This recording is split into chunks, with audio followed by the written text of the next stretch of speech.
welcome back to the Rollout. I'm Lindsay Rousseau.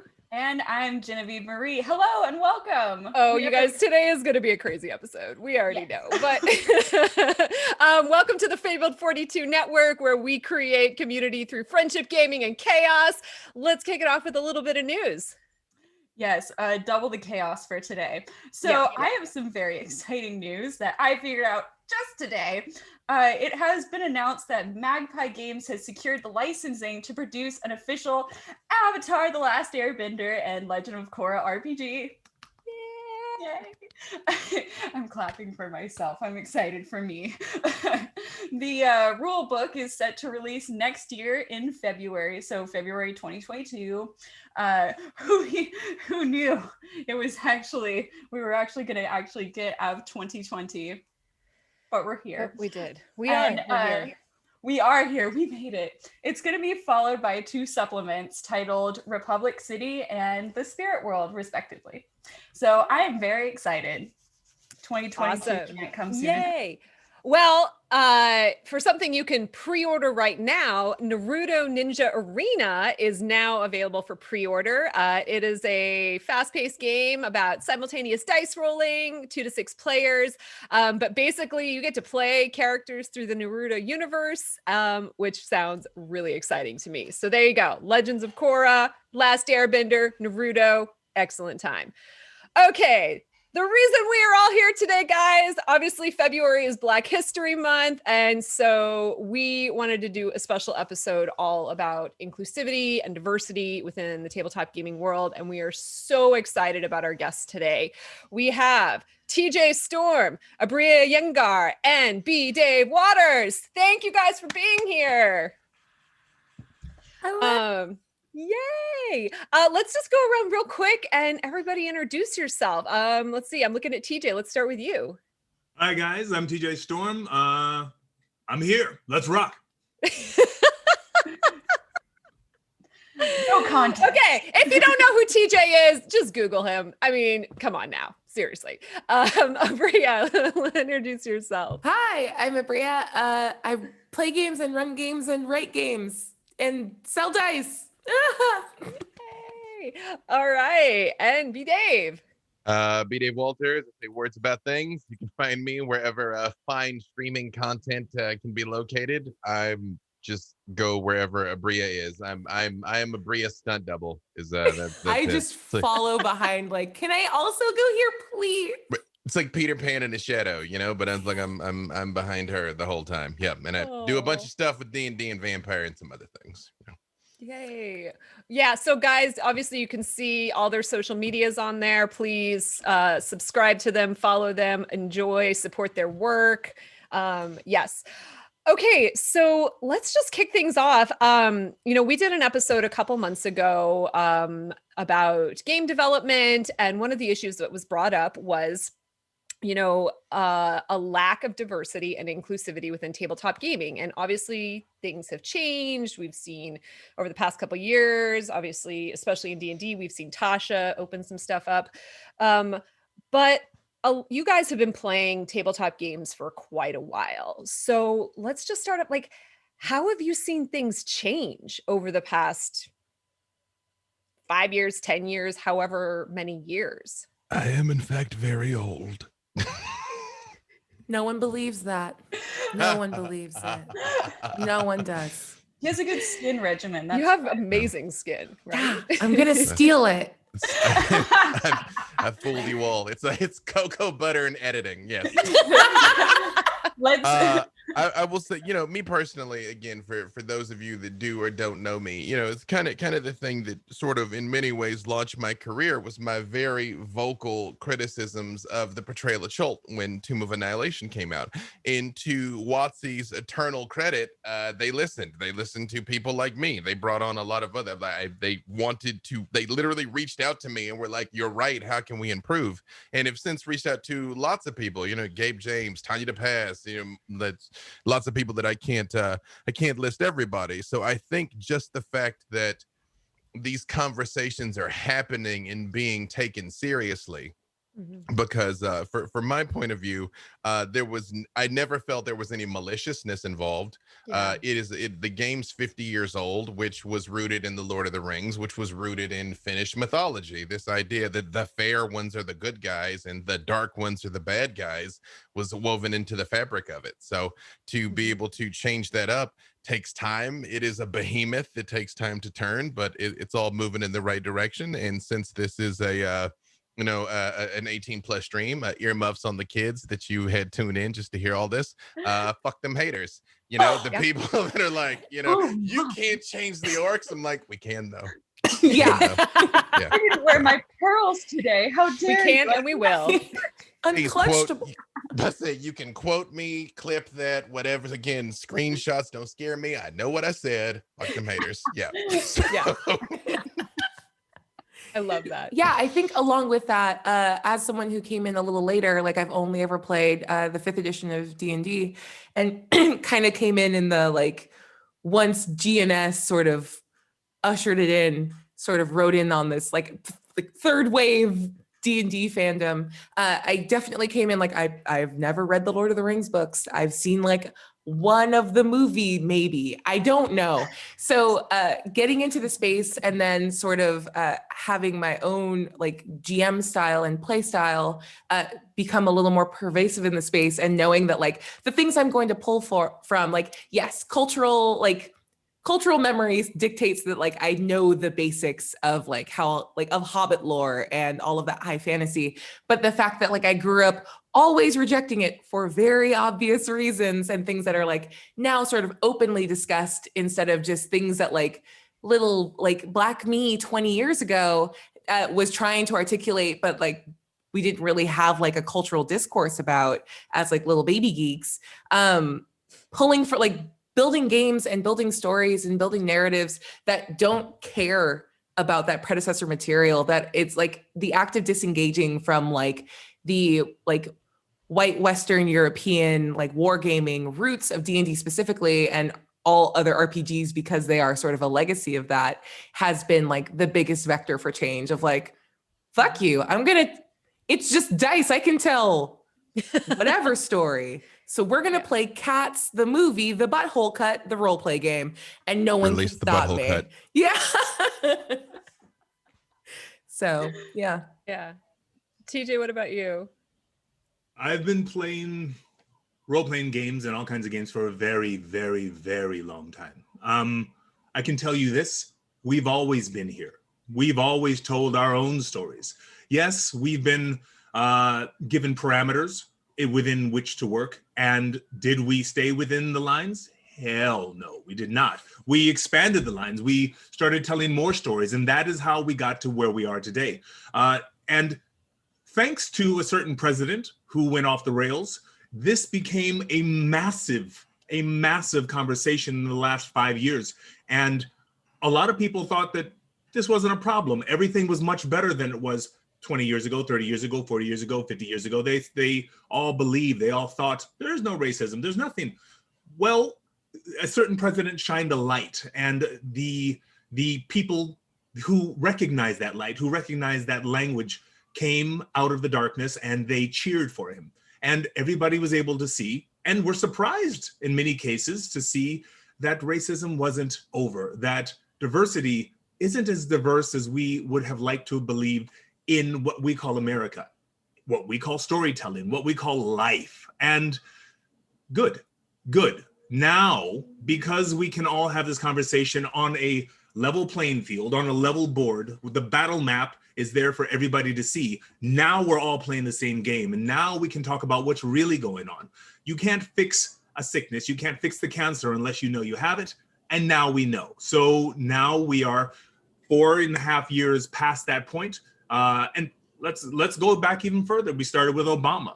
We were a little surprised that some people really hated Obama for wearing a tan suit. That was the worst thing he did during his entire presidency. I don't completely understand what the tan suit drama was about, but that was a thing. Go a little bit further, and now you understand what that tan suit thing was about. Spoiler, it wasn't about the suit. So... And he had the audacity to use Grey Poupon. Don't forget that happened. Grey Poupon, oh my. How dare. Thank you. Scandaloso. And once Yeah. again, me without my pearls. Yes. Yes. So Where this are is they? where we're at now. We are now in a place where Black Panther is one of the highest grossing movies of all time. We are better represented. We have a ways to go, but our stories are growing and expanding and being seen, and they are wanted. We want more of the storytelling. I can't tell you how often people are like, I'm so happy to see people that look like me represented. I hear this every single day from one place or another, whether they've seen somebody on a film and they're like, we're in there, that looks like me. I hear it every day. A new book just came out. I believe it was an adventure book. And somebody's like, dude, that looks like you. Is there people like us in this adventure? I'm like, people like us has always been in this adventure. So just go looking and put yourself in those adventures.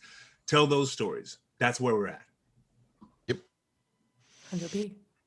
You know, we had Chris Spavey on the show a little while ago, and he's a TTRPG game developer. And one of the things he was saying was when he first got into game development, you know, he wasn't seeing people of color represented. He kept getting, you know, pushback every time he tried to, you know, introduce these storylines. And finally, he just said, fuck it, and started his own company and started producing his own games out there.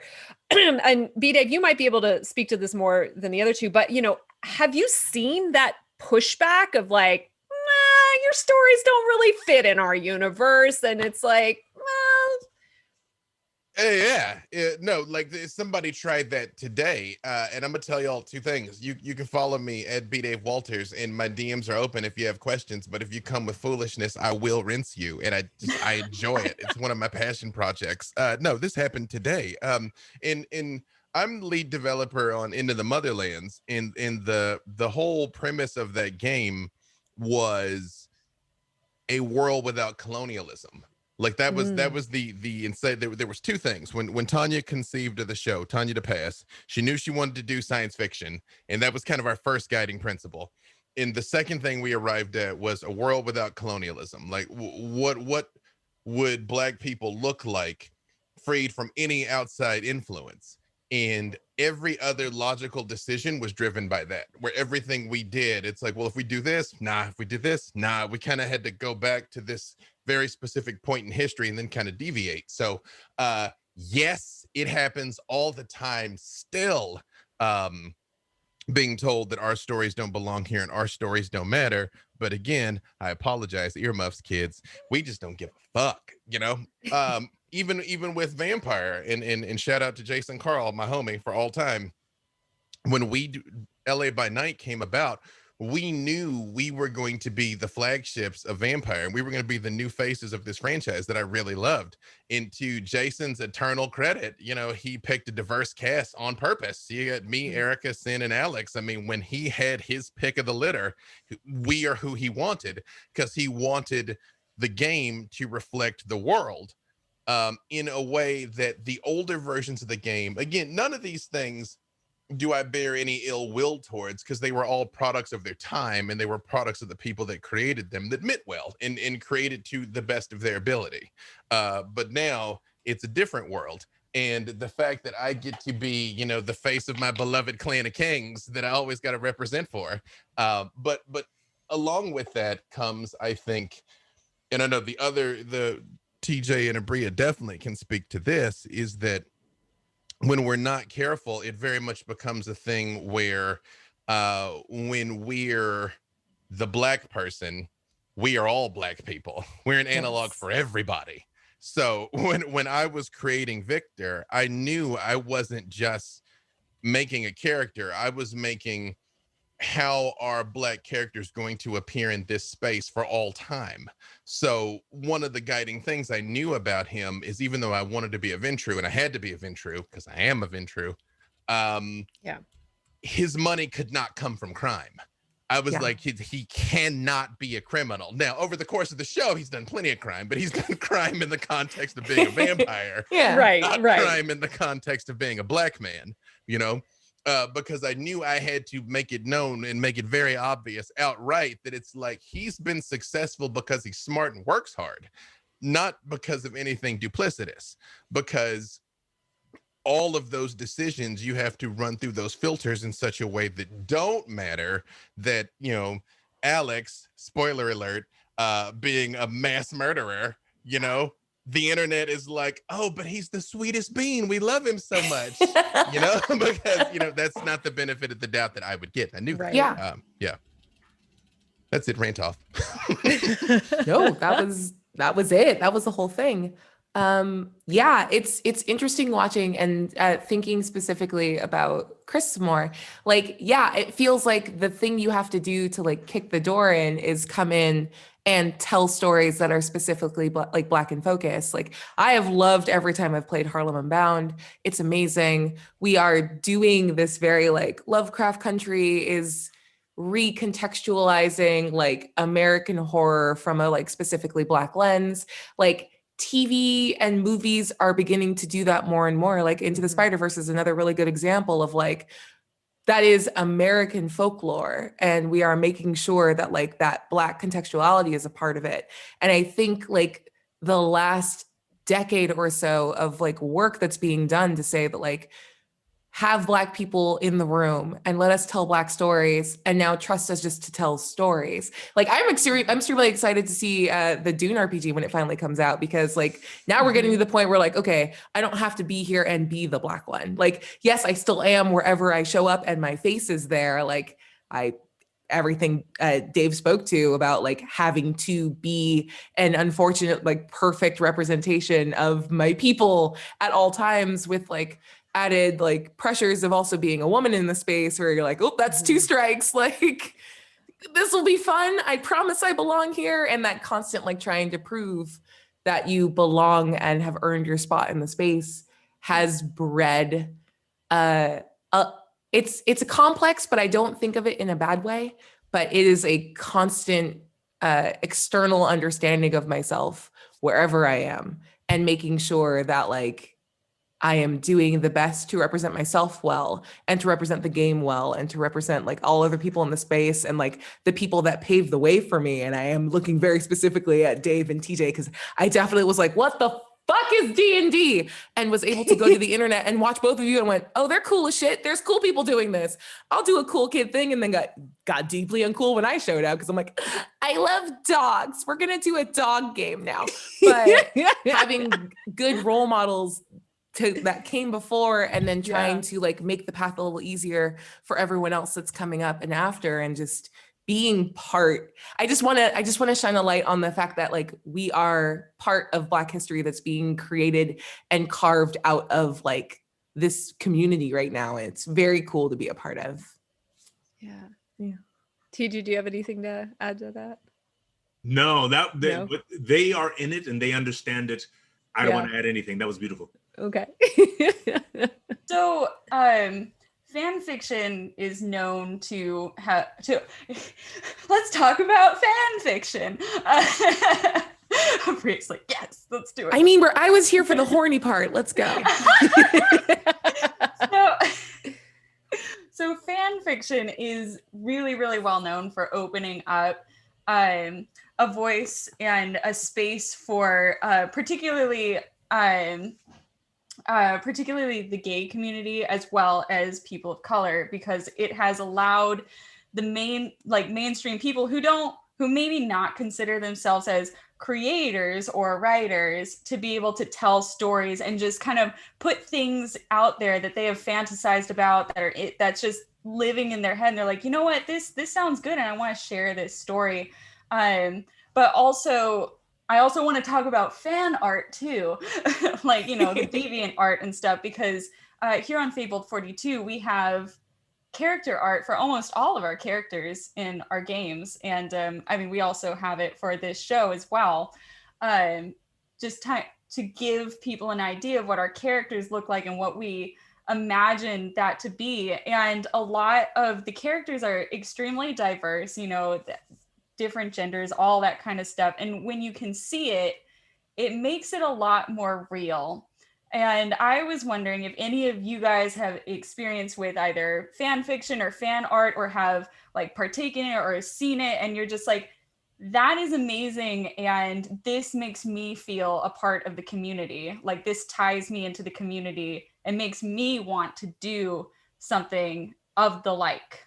The comic book I wrote, Dungeons and Dragons: A Darkened Wish, started out as World of Warcraft fan fiction. So I can tell you, like, it pays off, you know, like, it does. Pile those serial numbers so off. cool. Yeah.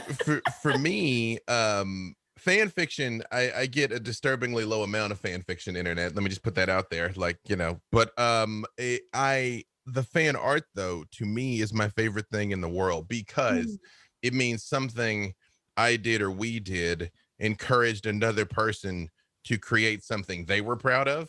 Yeah. And to me, that's the highest praise possible. That, like, you know, showing up and watching the show and taking the journey with us, of course, thank you. We appreciate that. It enables us to do what we do. But when somebody takes that and tumbles it around in their own mind and then expresses it in their own way, that is the highest praise and the most beautiful thing in the world to me. That's why I love it so much. 1000%. I want TJ to go first before I rant about my old fanfiction.net days. You know what? Live I'll journal, tell you. I'll just say this.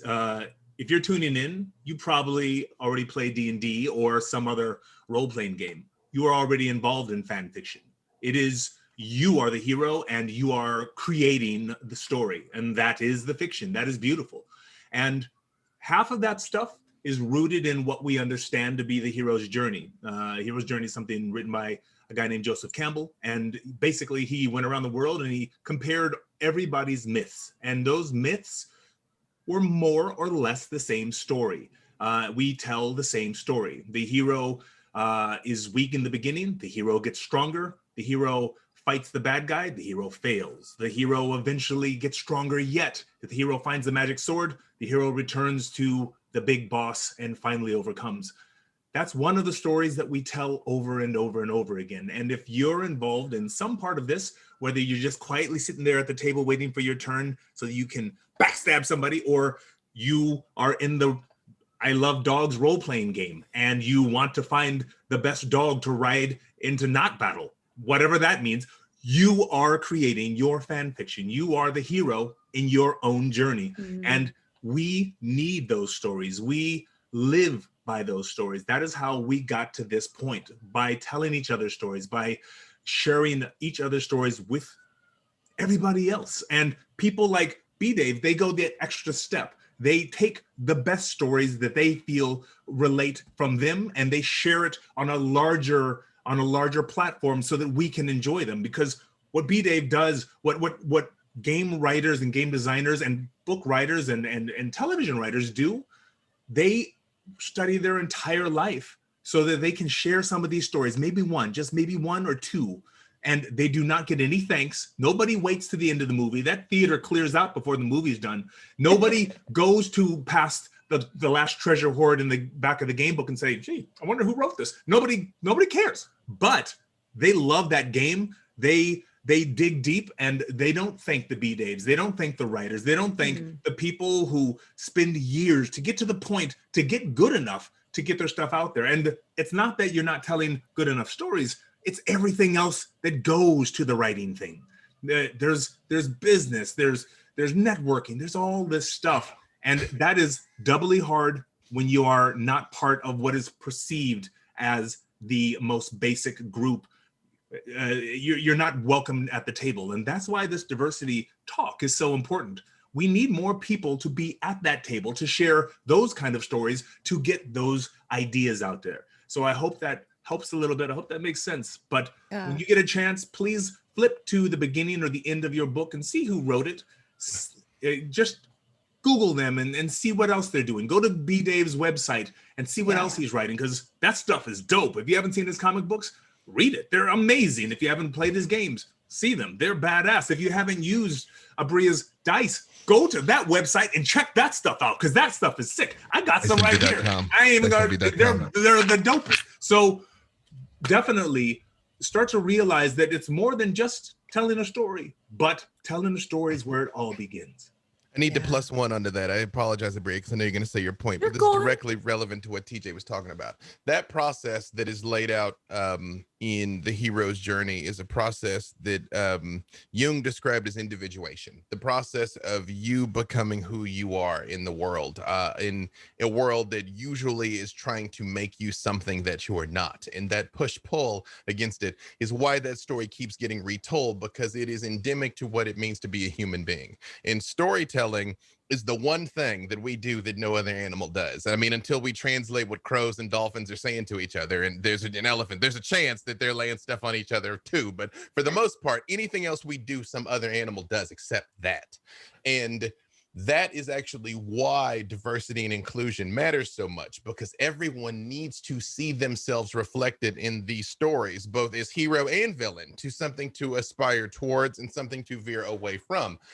Somebody that looks like you has to wear 1,000 faces for you to see yourself reflected in all of them as guideposts and benchmarks of your own journey into self-actualization and individuation, because that's the whole point of living life, period. So to TJ's point, if you're watching this right now, you're probably already woke enough, or at least semi-woke, but maybe you're just some random troll that bopped in off the front page. Hi, be cool. But that's why it matters. Whenever people are like, I don't see color. One, yeah, you do. Two, you need to see this shit because I'm beautiful. I don't want you to ignore this. I celebrate our diversity and differences. I celebrate where we are the same. I celebrate where we are different. And that is why it is so important that so many different people are represented in these things, and it's not just blonde-haired, blue-eyed elves. Sweet. Yeah. And I will jump in off of that. Don't worry, I can make my point no matter what, because fan fiction is seated in the denigration of the like Campbellian monomyth. And yeah, I said a lot of goofy shit earlier, but like, let's talk about how fan fiction is a vehicle by the marginalized in order to to show themselves and to tell themselves into the stories that they care about, that people understand and can like map themselves onto. And so much of like the good story, like as personally, so my goofy internet name is Quiddy. It's from Quidditch. I started off as a Harry Potter fan fiction writer way back when I was in college. Like I love that shit. Angelina Johnson was described as a black girl with braids that played Quidditch, and I was like, oh my god, it's me. And then there was like 2 things about her, and nothing ever happened of it. So I was like, I'm gonna write stories where she kisses everyone in the series, and it's gonna be fine. But like so much of that, like on the outside looking in and trying to like learn to write things that you care about, but in the voice of like the series and like bodies of fiction that everyone knows and understands is so endemic to like being a good storyteller. Like I am a good storyteller. Like, let me just say that first and foremost. And so much of that was like raised in this idea of constantly seeing that monomyth, that hero with 1,000 faces, but all 1,000 tend to be straight and white, and everyone else that orbits around them is somehow in service to that like white self-actualization. That like learning to see that and learning to figure out how you want to engage with it. Do you say like, I'm just going to like grab and replace, and now it's the same sort of monomyth, but it's a black girl now? Or do you say like, let's deconstruct this genre and talk about the kind of stories that we tell, and look at the form and look at things like D&D, like we've been talking a lot about D&D. It's the biggest boy in the game, and easy to sort of see that like when we talk about the changes that have happened with Dungeons and Dragons, it's more than just a recognition that like the lore is steeped in pretty like a pretty narrow worldview that is fundamentally racist, but also like learning to decolonize and like attack the mythos. Like D&D is a like conquest and conflict narrative. It is about every time you gain power, it is in service of violence. And you have to look at that and see what kind of stories you're going to tell with the tools that are being put in front of you. So part of becoming a good storyteller and a person that like leans into and loves storytelling is being cognizant of the tools laid in front of you. There's a very common phrase about like, when you have a hammer, everything looks like a nail. That's true in D&D. So look at other systems and look at the kind of stories that you're told to tell with the tools that you're given. I am a huge fan of Good Society. It's a Jane Austen system, and it doesn't work. Like there's no fight like mechanism in it. There's a rumor phase, there's an epistolary phase where you just send letters and you use letters as a vector to like drive conflict and to progress the plot and to get everyone on the same page. It feels like an improv game where you're never allowed to say exactly what you're doing. You have to like obscure it through several layers of like politeness, and that teaches you how to tell a different kind of story. So with all of this said, I've gone very away from original points, but just to say, when we talk about diversity, when we talk about like the changes that we, like, you have to also experience different kinds of games and learn the different types of stories that you can and want to tell. The monomyth is great. That hero's journey is valid, and it's like B. Dave and TJ were saying, it's about the Bildungsroman of like learning to become who you are and who you want to be and who the world tells you should be, and deciding to affirm or move away from that. But look at the kind of stories you want to tell and find the thing that helps you tell them. Yeah. Well, that brings up a really good point, and you guys have already all kind of touched on it a little bit. And this conversation has obviously come up with other communities, you know, the LGBTQ plus community, other ethnic minorities, is that when you're trying to reach out to a larger audience, and do you feel like it is better to, like you were saying, Aabria, take your stories and get them out there based within the universes that have already been created, be it through fanfic or through your own homebrew worlds, or to just say, fuck it and start your own version of it and go from there? Or is it kind of like do both? I'm a huge fan of, if you don't know where to start with a piece of like just pick up a book. Like TJ was saying, like, look at those creators. They put in so much good work there. And just because you like buy a thing and begin there, don't feel like you're a slave to that narrative. Like I started writing Dragon Heist and then went, I need more heist in this. And then it became like a ridiculous adventure in trying to like turn a Waterdeep adventure into like Ocean's 11. I don't know how effective it was, but like begin there and then follow your own fun and follow the fun of your table. If your table doesn't care about the Castellanters or Jarlaxle, like if they are super obsessed with that one little wooden boy that tries to blow everyone up, like congratulations, start pick up the ground from there and play that game with them. So never feel like you're beholden to a narrative if it's pre-written, but you don't have to task yourself with the creation whole cloth of a world if you don't want to. Right. You're muted. You're muted. That was so I didn't interrupt people. Yeah. Game design is tough. In this kind of like with the martial arts, you kind of got to know the rules before you break them. Yeah. Simply because it is very much possible to sit down and just start improving at a table. That's what improv is. It is possible to, introduce the chance cubes and let some stuff happen. But unless you kind of have a certain framework in place, it will go awry very quickly. I will tell you, it is a catch-22 that you've always got to gamble with, in the sense that if you're launching a D&D stream, you have a certain familiarity that the audience knows where to hook onto it. Oh, that's an elf, that's a barbarian, that's a ranger. I dig that. I know, I'm aware of Waterdeep. But then you also compete with the fact that you're D&D stream number 775. The flip side to this, you can do something completely new, completely original, but it's tough for people to get their fingers sunk into it because they don't necessarily know what it is or where they start. So my advice, obviously at your own table, do literally whatever you want. I'm answering more if you're trying to talk about like streaming and doing this in the public space. You need something, a hook, whatever it is, be it the game people know, the cast people know, the premise people know, but something where they're like, oh, okay, that's my handhold. Because Into the Motherlands was 100% new, but they knew all of us that were involved in it. They knew the cast, they knew the people on both sides of it, and they were investing in us, in the idea that we would tell them a dope story, which I'd like to think we have.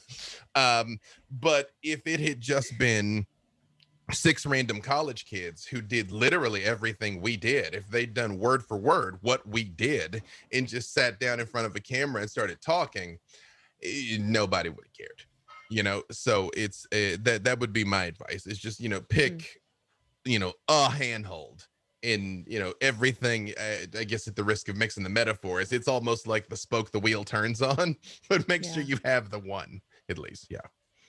Right. Congressman Storm. I don't need to add anything. They are absolutely right. I don't need to repeat the wheel. Let's continue. Let's continue. Okay, well then, yeah, let's take that to the next level then. You know, what still needs to happen? And that's obviously a very big loaded question. Like, how do we fundamentally change society and get rid of racism and increase diversity? Like, yeah, we're not trying to solve world problems here, but you know, like we have seen, you know, obviously Wizards took a huge step this year with Tasha and expanding it and getting rid of the idea of evil races and you know, stats and stuff that are race dependent. What still needs to happen in your opinions to take, you know, not just D&D, but to take tabletop gaming, you know, to that next level that's really pushing diversity and inclusivity? It's all part of the same root problem, isn't it? It's what's going to make it better in the job place for women and people of color and people of gender different identities. What is it going to take for movies to be more diverse with more proper abundance of leads for the kind of America that we actually live in, as opposed to the one that we see on television? What's it going to change to make RPGs change? It is that root that we have to deal with.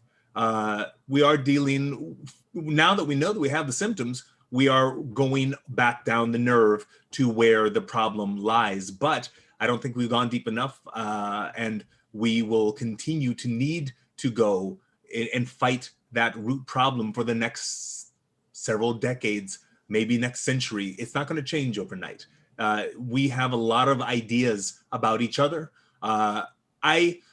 Look, for the time that I was 16 onwards, I got pulled over by police officers for no particular reason, on average about once every 3 months. I was walking down the street from the basketball court one day and they just pulled me over and had me lay face down on the grass for no particular reason. I could not understand. I just got into California from Hawaii. They don't do that in Hawaii because everybody is something else in Hawaii. But here it was a little bit different, and it was like the 80s. So it was a different time. And our music talks about that. Now, if you have music that's coming out of Public Enemy and Ice Cube and people like that is as angry as that, then you're going to have to change the root problem on both sides, because there's a lot of anger there, and that anger didn't come out of nothing. So we have a lot of work to do, and this is just one symptom. The way that the RPGs, the tabletop games look, that's just one single place. We need to change the root, and we all need to have that conversation and continue to have that conversation.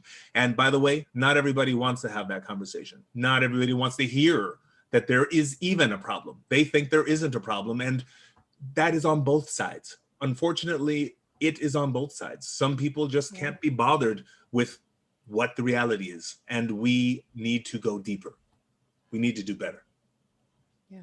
I wasn't kidding when I said today there was an argument on my wall where I posted that article about one of the Capitol, they say insurrectionists, that's too fucking entitled, traitorous, Nazi sympathizing scumbags, asked for permission to go to Mexico for her vacation, and was given permission because she'd already paid for the vacation. No.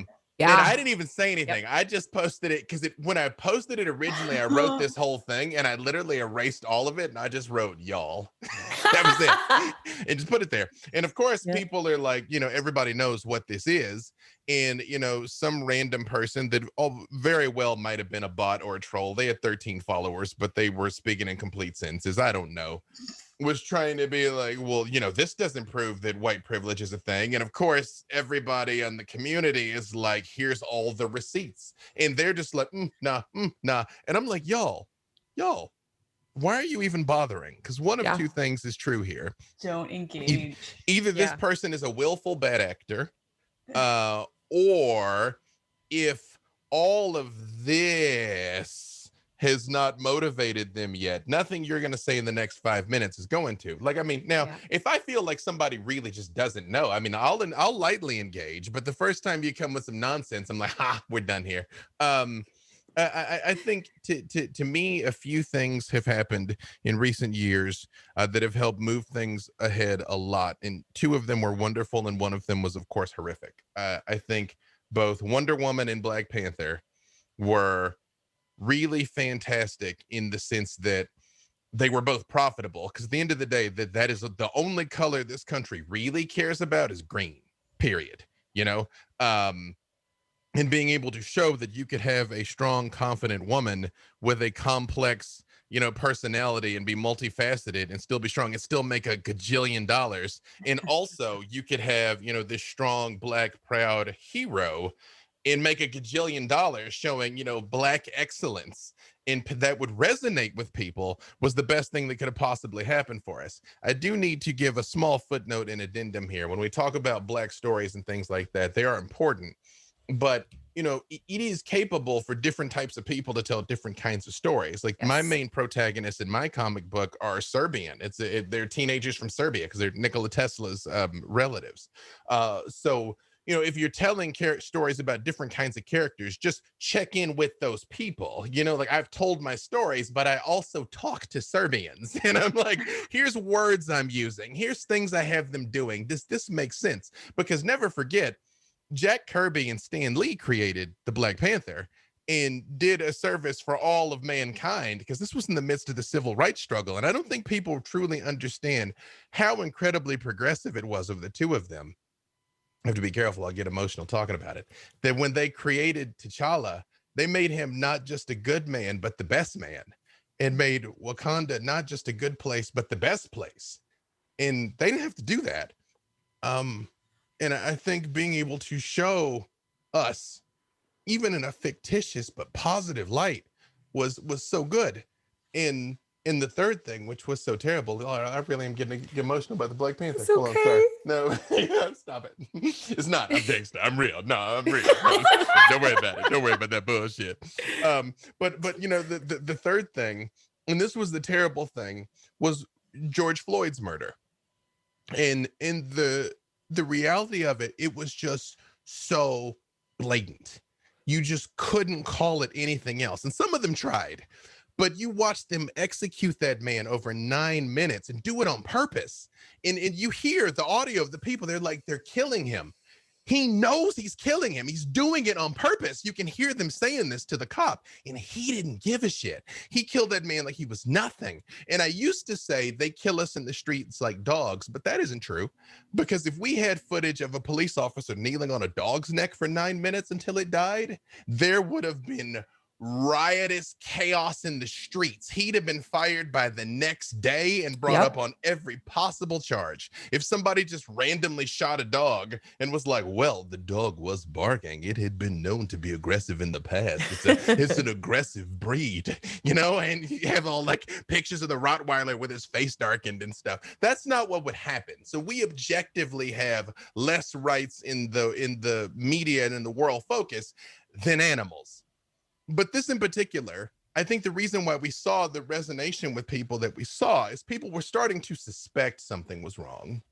And again, I'm TJ and I are of a comparable age. I remember growing up in Little Rock, Arkansas, and of course, people got killed by the cops all the time. But even we were like, oh, but he must have done something.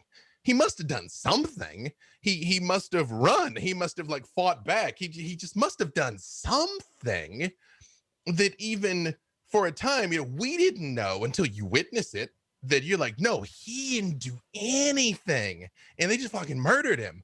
And then now we had that.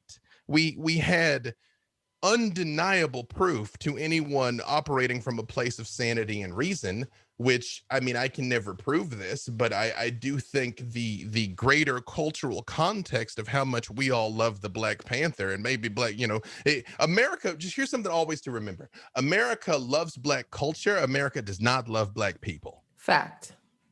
And seeing that, I think that is why you saw the world light into flames. You said people for all over the world, people fought for us. And I was a relatively late adopter of the George Floyd thing, because I was like, for me, it went back to Philando Castile and Alton Sterling and Tamir Rice, and all of that is when I was outraged and no one cared. Yeah. And then we had another person get murdered, and I was like, well, this will blow over in a week. And then it didn't. And I was like, oh, you guys understand now. Oh, we're gonna do this now? Oh shit, let's do it then, and I think that awareness is only going to continue to compound with just this Right. nonsense in January 6th and the heavily uneven application of justice that we're starting to see. I have faith that it's going to work out, but just the way they were just walking around in the Capitol, literally smearing shit on the walls, literally.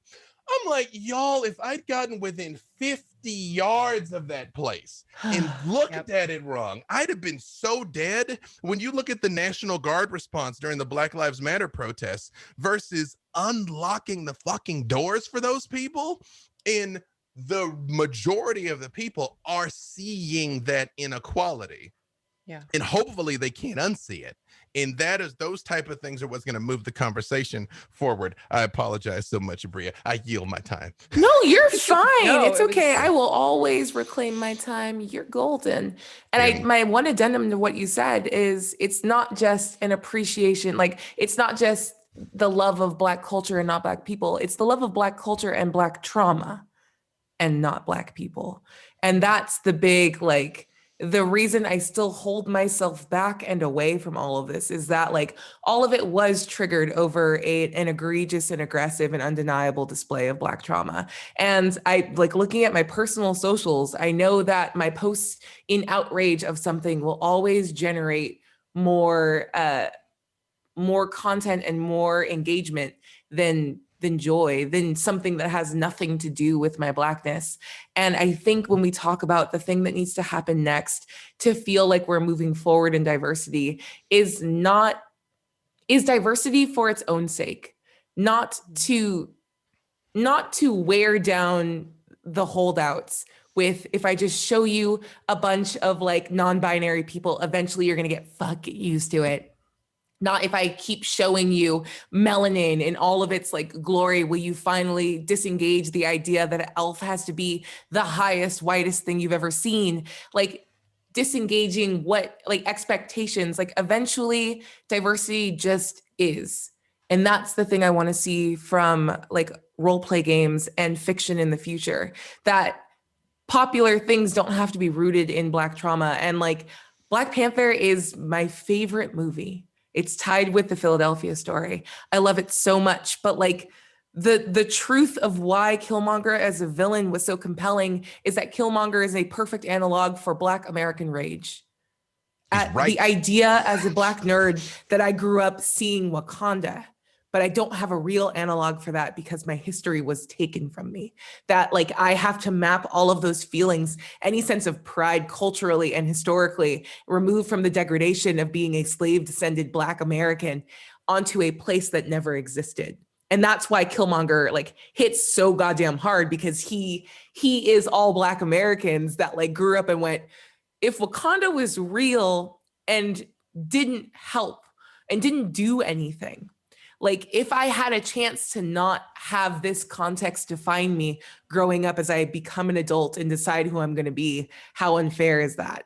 So I think even with the success of BP, for all of its myriad reasons, it's still centered in Black trauma. And I'm so excited for a world in which Blackness and queerness and feminineness and disability are valuable without the sort of trauma porn and sort of peering through someone else's eyes, that difference porn of it. And once that feels disengaged, I think we have a real shot at having a space and a fiction and a mythology set that feels like everyone can see themselves equally within it.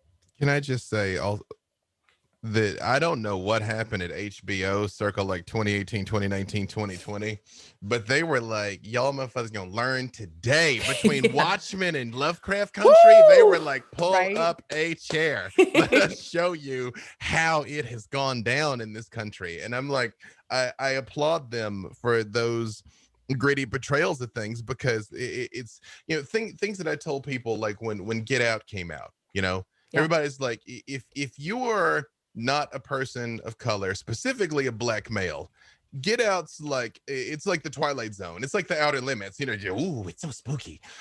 Get Out is fucking terrifying. If you're a black male, that movie is terrifying.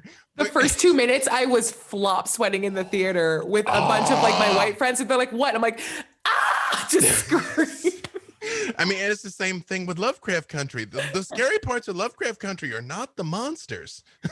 It's not, well, it's the monsters, but it's not the monsters with the multiple eyes and teeth. That's not the frightening part. It's the people gathered around the house with the bricks on the steering wheel. That's the scary part. Did you also beg for the monsters to show up because the white people were too scary? Because that's how Lovecraft Country. I was like, please. I was relieved when the monsters showed up. Yes. Yo. Yes. So yes, Black Joy is valid protest. That's all. I got snubbed for the Golden Globes. I'm angry. Okay, we don't even need to talk about the shit show that is the Golden Globes. I mean, the world doesn't even process the fact that we are having the Golden Globes. I saw like something on Netflix was like advertising that it was Academy Award nominated. I'm like, we're doing that? We still do that? We're doing that? Yeah.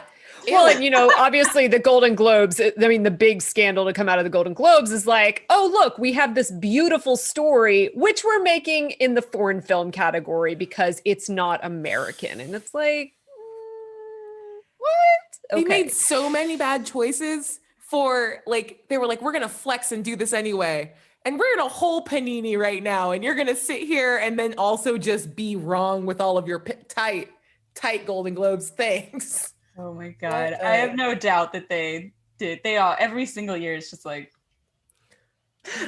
It's just 89 weirdos that we don't know making choices. So what can we, like, who cares? The race to the bottom, yeah. Well, and a lot, there is a certain hipster quality of it also, that it's just like expressly because everybody likes it, I must be disagreeable, you know, like my superior taste indicates, you know.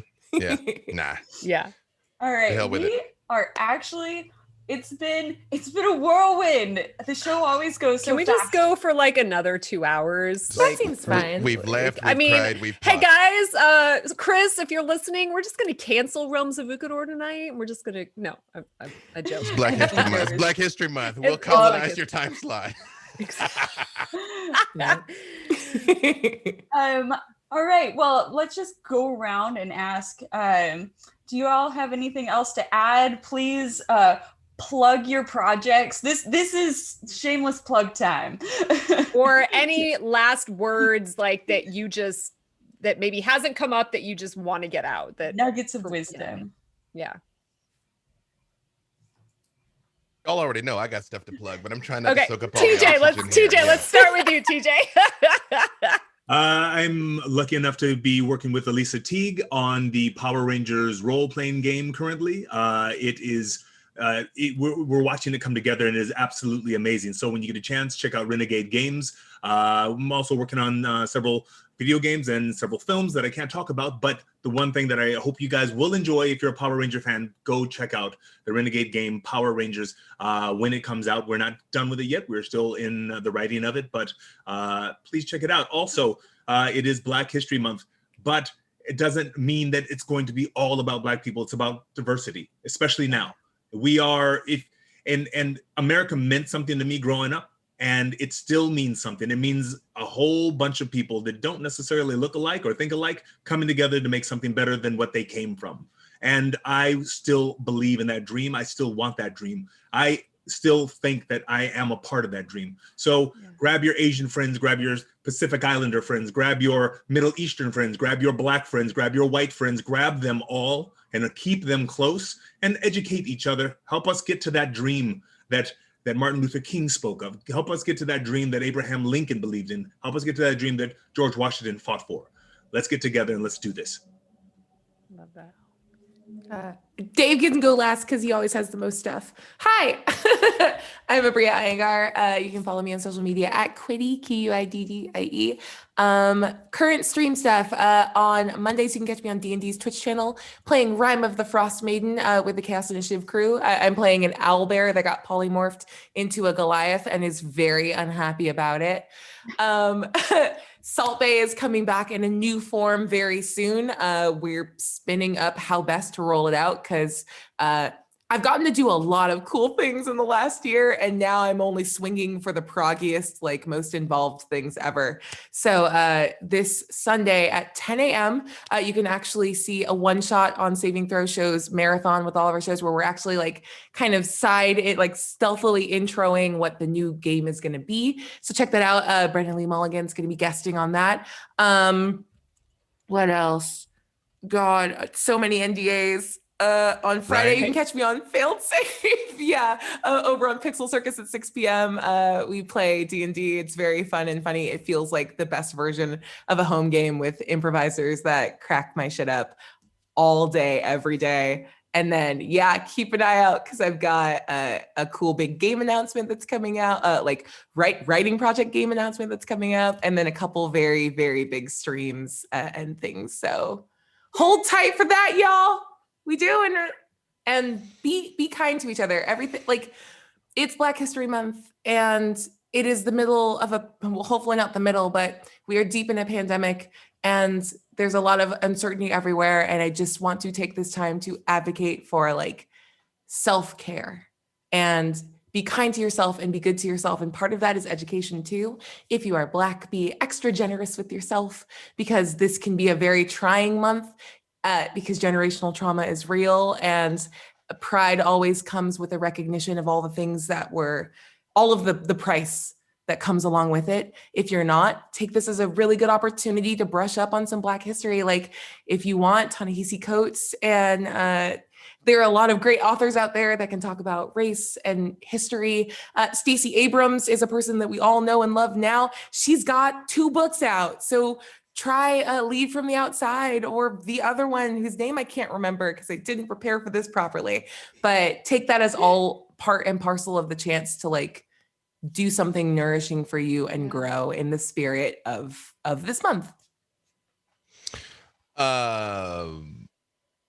Brothers and sisters, yes, B. Dave Walters to say words about things. You can follow me on the tweetagrams at B. Dave Walters. I'd say the best thing, if you want to know what you can do to help make this world a better place, is support creators of color, support people that are making Black history. I have a pinned post at the top of B. Dave Walters that it links to my documentary and my graphic novel, both of which you can still support. Most importantly, vote with your wallet. It's when you see someone that is doing things that is at least moving in the direction that you want to go, support those people so that they can create more of it. Don't get overly hung up in purity tests. There was a time when Black Panther was first starting, there was a group of people that were like, boycott it because they didn't really film in Africa. And it was like, no, don't do that at all. That is not the lesson they will take from this. No, so if people are at least moving in the right direction, support those people, lift those voices. Like I said, vote with your wallet. And also cisgendered white males. I got nothing against you. I got friends of mine that I would literally die for tonight if I had to. There is nothing wrong with being a cisgendered white male.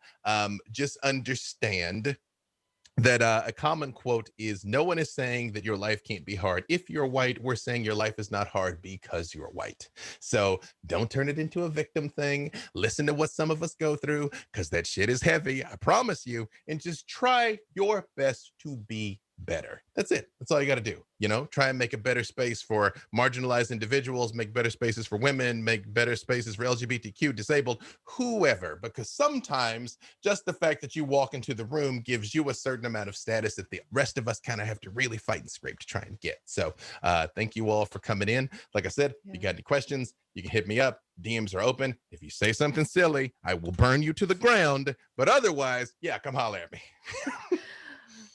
Wow. Thank you guys so much for being here. I know we could talk for another couple hours. Everyone who's watching, you can see all their social medias right there. Please, please, please follow, like, subscribe, buy, all of those things. Aabria, TJ, B Dave, thank you so much for being here. You were amazing. Next week we'll be back. Yeah, next week we'll be back with a special Valentine's Day episode focusing on romantic tabletop games. We'll have a couple tabletop game developers here who have developed romantic RPGs. So that should be fun. And then we have an amazing giveaway today, Genevieve. Yes, we do. We have one code for Rime of the Frost Maiden. And I know that game. right? So again, we have a D&D Beyond Rime of the Frost Maiden book code. So please, if you want to enter into the raffle, into the giveaway, type in code diversity into the chat. So type in diversity into the chat and you will be entered to win that Rime of the Frost Maiden book code. Please stay to the beginnings of the Realms of Ukador, in which we will announce the winner, and also watch the Realms of Ukador. Yes, please watch the Realms of Ukador too. Do watch the Realms of Ukador. Again, that is diversity in the chat. That's the code. Awesome. Nope. All right. Bye, guys. Yes. Thank you so much for coming on. Bye, guys. Have a wonderful night.